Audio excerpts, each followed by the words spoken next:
What is the meaning and the logic of national identity, and how should it be defined in Nigeria?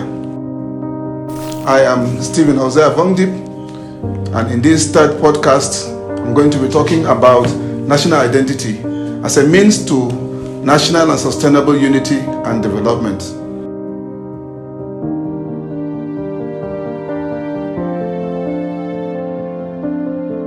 Nigeria needs to form some conceptions of itself in order to unite us, encourage us to behave and relate to one another in a very productive manner, mobilize our collective energies, and to give us a reasonably clear idea of who we are and how we differ from other African countries and the other 7 continents in the whole world. Nigeria, a multicultural country that is richly endowed with both human and natural resources, should have the question of a shared national identity dominate her public agenda. We have countries with little or no natural resources. A mention of countries like Singapore, Costa Rica, Switzerland, Belgium, Taiwan, Japan, Hong Kong, and many others. But yet, we see them at the forefront of scientific and technological progress, economic power, cultural development, and human well-being. In contrast, Nigeria and most African countries that are rich in both human and natural resources have very little to show for what God has endowed the nations with. Therefore, national identity, in a sense, is a sense of belonging to a country as a cohesive whole. For example, a person can be called as a Chinese, an American, Canadian, Ghanaian, etc. What then are the benefits of national identity that should encourage us as a people to pursue one? It encourages the integration of various cultures and the mutual exchange of ideas and perspectives towards growth and national development, particularly pursuing a common goal. It can lead to growing new opportunities, innovations, and more productive working relationships in all facets of life. It enables citizens to build their social grouping far and away from across every cultural group. There are major factors that can influence the development of national identity. The first one is basic understanding. What is the word? What is understanding? Oxford Dictionary defines understanding as an insight, a good judgment that creates new opportunities and solve both individual and collective problems, promote engagement. We should also know the factor of respect. Respecting one another, respecting the cultures of others, respecting the personalities of one another, not minding the faces of the people or their tribes, because these are God-given. It's God that decides this man should be white and light in complexion, this one should be black, this one should be tall, this one should be whatever size is God. And the issue of tribe is God. And the issue of cultures, even though we create it, but it should be respected across above both. So what is respect? Respect is simply admiration for the abilities of others, due regard for the rights and privileges and wishes of others, that can lead to building or rebuilding relationships, trust, and treating others as you would want them to treat you. We should also look at the issue of consideration of others, a careful thought for others before a decision is reached. There are, when it comes to decision making concerning a people, concerning a cultural group that is other than your own, you don't rush in making a decision against them. You look at it from all angles and then take the best possible decision, knowing that your decision will stand the test of time and it will form part of your legacy. And people and the world will judge you on the basis of that. We also need a factor of collaboration. the coming together, the partnership, the union, and working together to produce a common goal. There are requirements then for national identity to be developed. The first one is having a functional federal constitution. A functional federal constitution declares and defines the country's fundamental principles and assumptions, as well as its sovereign and where its sovereignty lies, particularly the sovereignty of the citizens. We have institutions that have spoken so much about the functionality of constitution, particularly, and there's an institute in Sweden called the Institute of Democracy and Electoral Assistance. In 2017, they talked so much about the functionality of the advantages of a functional constitution.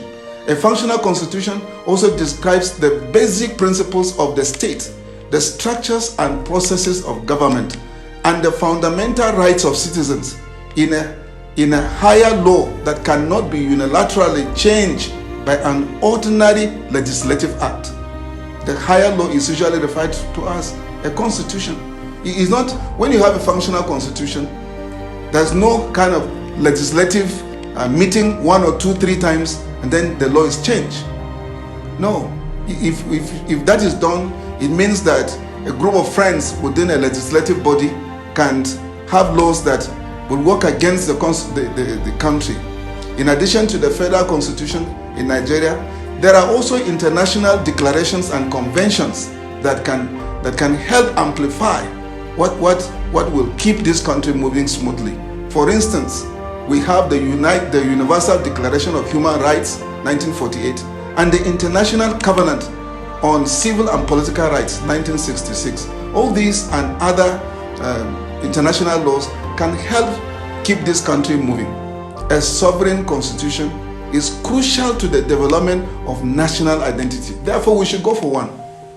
For example, the United States of America Constitution, which was written in 1787, ratified in 1788, and enforced in 1789. The first 3 laws of the American Constitution is "We the people." This is a very fundamental clause. We the people. It means the people of America and Americans came together to say this is our binding document. And it affirms that the United States exists to serve its citizens, not serving themselves. So people in governance and government are not serving themselves. They are serving the people. That is why they are called public servants. They are to serve the people. So if you are in public service and you are not serving the people, then you have a lot to think about your responsibility and your office. So it's very important that we should have a functional constitution. Let me mention about the American Constitution again, because in its 225 years today, it has only been amended 10 times. In contrast, the 32 years of our colonial era in Nigeria, for instance, in 32 years, Nigeria during the colonial era had 4 constitutions.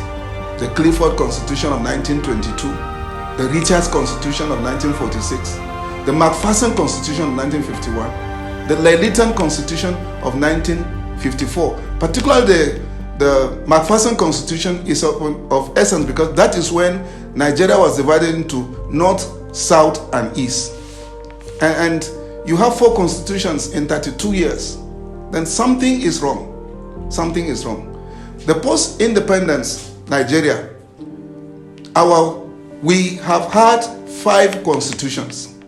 The Independence Constitution, called the Independence Act 1960, the 1963 Constitution, the 1979 Constitution, the 1989 Constitution that was dead on arrival, and the current 1999 Constitution, Federal Constitution, with all its amendments. We have 5 constitutions. 4 plus 5, 9, all for one country. And with just about 63 years, several constitutions. So we need to look at it, look at this thing twice, and think about it so that we'll have a system that will actually work. And we the people in the opening clause of our American Constitution, what of us in this country? I can appreciate the 1999 Constitution and the efforts of all those who put it. But how many Nigerians are aware that we have a constitution, a federal constitution? How many Nigerians know the content of the federal constitution? How many Nigerians? We have government agencies that can take this constitution, go around the people and teach them, show them what it is. But you see, the fact is, they will not own it because they were not part of it. People can only own it if they are part of it. So we have also the issue of techniques that builds and foster effective communication, particularly in a multicultural setting like Nigeria. We also have the issue of allocation of resources and power. This is where the contest is, the allocation of resources and power. This is why people are ready to go to every extent, and to rear extremes in making sure that they find themselves in government. Probably not because, and from what we are seeing, it is not serving the people, but the issue of allocation of resources and power to themselves. We have the issue of justice, and justice is talking about fairness. And what is fairness? Punishment of wrongdoing for anyone that is at fault. Then we have equity. Equity is simply impartiality. When it comes to tribe, when it comes to culture, if it comes to, you are just be a Nigerian and a true Nigerian and respect the constitution of the country. And finally, how to build national identity as a means to sustainable unity and development in Nigeria. It's very important for us to conclude at this point by mentioning the issues, the things that we need, because national identity is different from both ethnicity and nationality and could be based on things including, for example, culture, language, or ancestry history. National identity reflects how citizens classify themselves. National identity, let me say it again, it is simply how citizens classify themselves. If you see yourself as a failure, you're a failure. If you see yourself as a struggler, you're a struggler. If you see yourself as a success, you're a success. Because how you classify yourself is important. So critical caution must be taken of the heterogeneity of the ethnic groups and cultures that make up Nigeria, and the jostling for the control and distribution of national power and wealth. It must be taken very, very seriously. Nigeria has about 3 basic religious divides, about 8 ethnic cultures, about 200 million people, if not over, about 300 ethnic groups, and about 520 languages and several dialects. So for you to be a political leader in Nigeria, you just need to trust God to work in you and through you. And remember that every responsibility you have, you give account of it. So you need to, as a political leader, you need to seriously consider your responsibility and the oaths you take. Therefore, there are 3 components that must be included in building national identity. The first one is our distinctiveness. What will stand Nigeria apart from every other African country and the other 7 continents in the whole world? The world has about 8 continents and over 8 billion, about 8 billion people. What will stand Nigeria different? For example, in the area of demography, in the area of defense, in the area of education, in the area of health, economy, politics, and technology, what will stand Nigeria as a distinctive nation? We have countries that have what stand them out. There are countries that when it comes to defense, they're number 1, they know them for it. There are countries that when it comes to cyber security, they're number 1, they stand out for it. There are countries that if it comes to respect of the rule of law, it stand them out. what will stand us out. We need to come together as a people and agree what will stand us out, and it must be enforced. The second thing that we need to consider in developing national identity is coherence. Coherence is the creation of synergies across government institutions towards achieving national objectives. Do we know our national objectives as a people? What strategies do we have on ground working towards our national objectives? These are issues that are bending Nigeria backward. Because as a people, if we don't have national objectives and we don't have strategies that people have bought into it, Nigerians have bought into it, then you will be using task forces and forces here and there to pursue people, and it's not working. Because the moment the task force is not there, people will go back to what a task force was set for. But when people understand and buy in to national objectives, it will be very easy. You have task forces, yes, but not as tasking as we have. It means that a country has to have and put up a national objective before working to achieve them. National coherence alone can tackle issues of exclusion and marginalization. If you go to some of our legislative fora and executive fora, go to public fora, you people are crying about inclusion. Inclusion, and it is simply an issue of national coherence. Because once we have a national identity, and then we take in the issue of coherence serious, then exclusion and marginalization will be tackled naturally in the process, and it will be served once and for all. And also, it will create a national identity coherence, will create a sense of belonging and open opportunities to all who are qualified. Yes, we have the issue of a quota system. Yes, it's not a bad idea. It's a way of solving problems. But quota system does not mean you just take the first person you come across or the person that is given to you. You have a process that should be able to identify those who merit it. 3, continuity. No abrupt breaks or jumps or jump starting, so that survival of a government and government policy continues. People always say government is a continuum. So we don't have a reason why huge resources should be allocated over projects, and then someone will come to shave them aside and bring new ones. It is not very, very economical.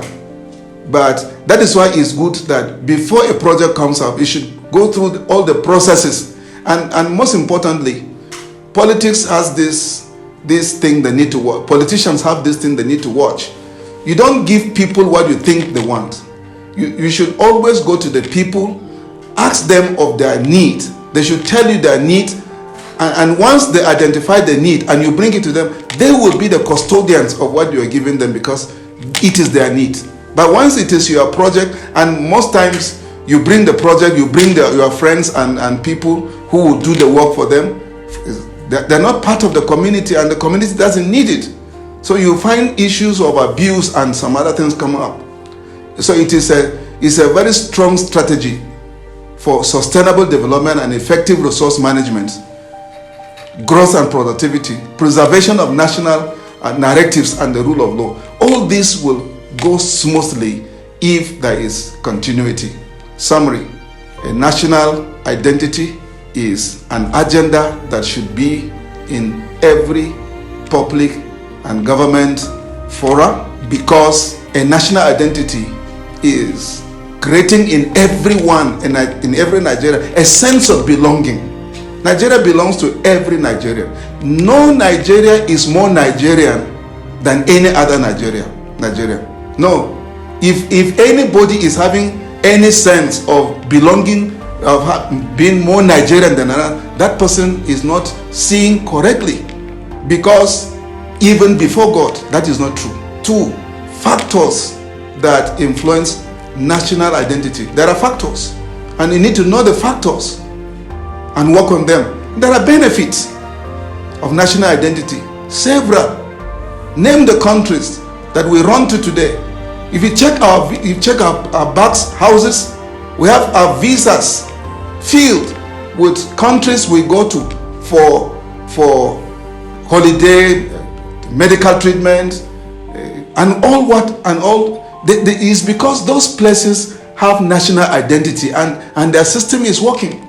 We can create this country. Yes, we can still go outside, but it will not be as frequent and dependent and dependable and depending and as if it is compulsory as we're doing it.